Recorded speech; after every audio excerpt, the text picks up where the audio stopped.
আজকে শুধু আপনাদেরকে মোহাম্মদপুর দেখাবো। মোহাম্মদপুর কেন মানুষের কাছে এত প্রিয়, কেন এই মোহাম্মদপুরের আধিপত্যে বারবার নবাবরা এই এলাকায় শাসন করেছে। মোহাম্মদপুরে এক এক নবাবের নামে বিভিন্ন সড়ক রয়েছে। Nawab Salimullah Khan, Salimullah road, Gaznavi road, Shershah road, Tajmahal road, Mohammadpur Nabodoy housing, Chand Udyan, Nabinagar housing, Dhaka উদ্যান, শ্যামলী হাউজিং দ্বিতীয় প্রকল্প, মোহাম্মদপুর বাঁশবাড়ি এলাকা, রায়ের বাজার, মোহাম্মদপুর রায়ের বাজারে Nekab Khan road, Sadek Khan road, cancer গলি এবং মোহাম্মদপুরের 40 ফিট এলাকা, Bosila 40 feet, Bosila garden city, metro housing, Bosila developer city এবং শাহজালাল হাউজিং সহ মোহাম্মদপুরে বিভিন্ন নবাবরা এই নবাবী আধিপত্য ধরে রাখতে এই এলাকায় সফর করেছিলেন এবং নবাবীদের আমলে যেসব সরঞ্জাম মালামালাদি সেসব সরঞ্জামাদি আজকে উদ্ধার করেছে সেনাবাহিনী। এসব সরঞ্জামাদি, এসব মালামাল দিয়ে মোহাম্মদপুরের পুরো এলাকার আধিপত্য ধরে রাখতে, রাজধানীর বিভিন্ন এলাকায় ছড়িয়ে দিতে এসব মালামাল সংগ্রহ করা হবে। একটি মালামাল যেখানে চকচক করছে মোহাম্মদপুরের তেলে, আর চকচক করছে এবং একেবারে নতুন জিনিস।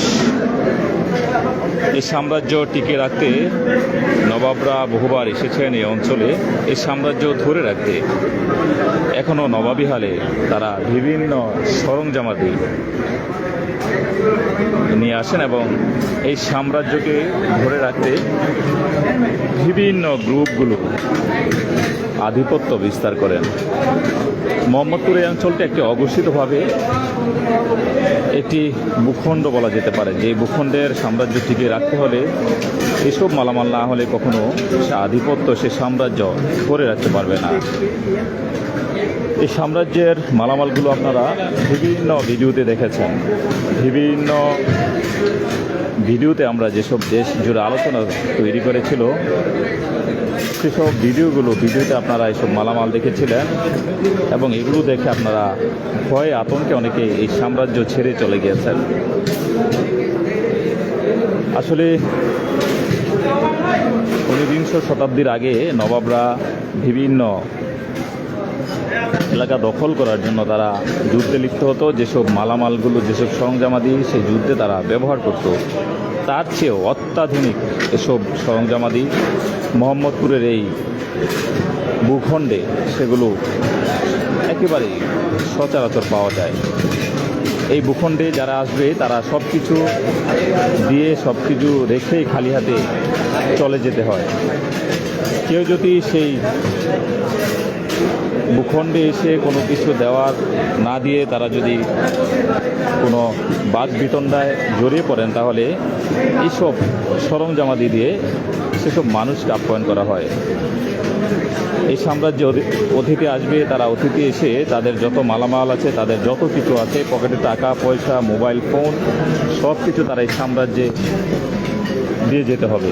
অন্যথায় সাম্রাজ্যের এই আধিপত্যে তাদেরকে দিলে না দিলে তারা এখানে কোনোভাবেই টিকতে পারবে না। মোহাম্মদপুরের এই ভূখণ্ডে এই সাম্রাজ্যের পক্ষ থেকে যেসব জিনিস দিয়ে আপ্যায়ন করা হতো, যেসব জিনিস দিয়ে অতিথিদের সালাম দেওয়া হতো, সেসব মালামাল, সেসব সরঞ্জামাদি মূলত মোহাম্মদপুরের এই ভূখণ্ডে সচরাচর হরহামেশাই পাওয়া যায়। এই ভূখণ্ডে একটি সাম্রাজ্য গঠন করা উচিত। এই ভূখণ্ডকে একেবারেই আলাদা একটি ভূখণ্ড হিসাবে ঘোষণা করা উচিত, যেখানে সারা দেশের আইন শৃঙ্খলা বাহিনী নিয়ে নানান রকম বক্তব্য দেয়, সেখানে মোহাম্মদপুরের এই অঞ্চলকে ঘিরে আসলে কোনোভাবে